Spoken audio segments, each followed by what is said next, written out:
So I'll be talking to you though that way, Yeah. rather than talking into that. So Jim, what do you do? Well, I'm a field entomologist, and what that means is mostly I do field work.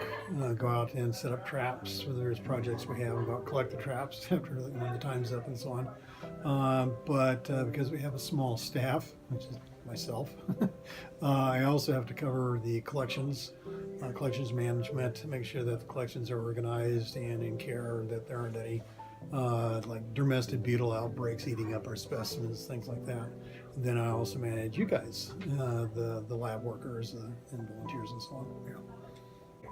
I am the lab manager at the San Diego Natural History Museum, and I am in charge of fossil preparation and of the volunteers.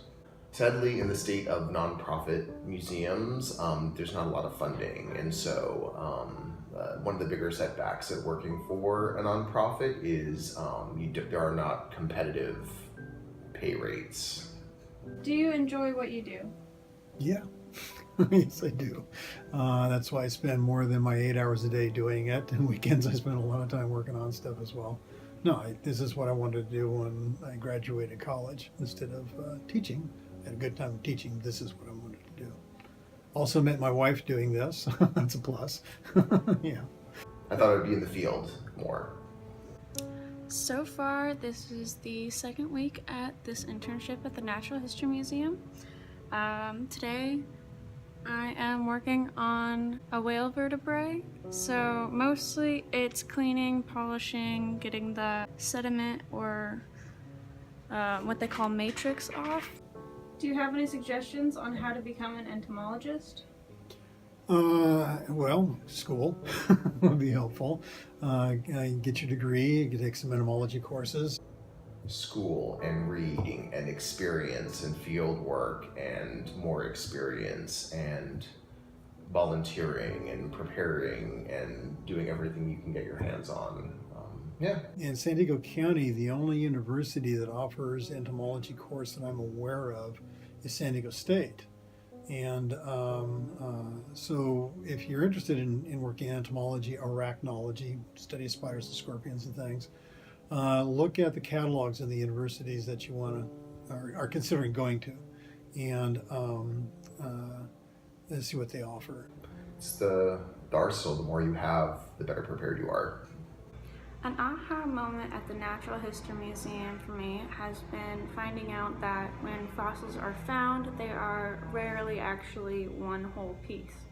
So what I've been doing today is reconstructing these fossils from little other bits and pieces found next to them. This right here is a walrus ulna that was found in Chula Vista. It really is like a natural puzzle. I frankly love puzzles. I know some might not, but this is definitely something I'm having a lot of fun doing.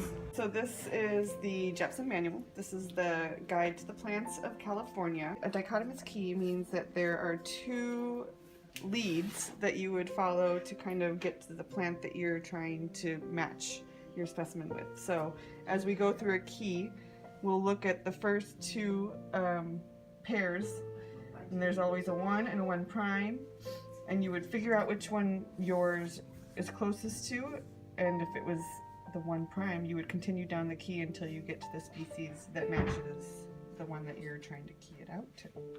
So we're going to start with leaves mostly in one whorl near stem tip, distributed along, or leaves distributed along the stem.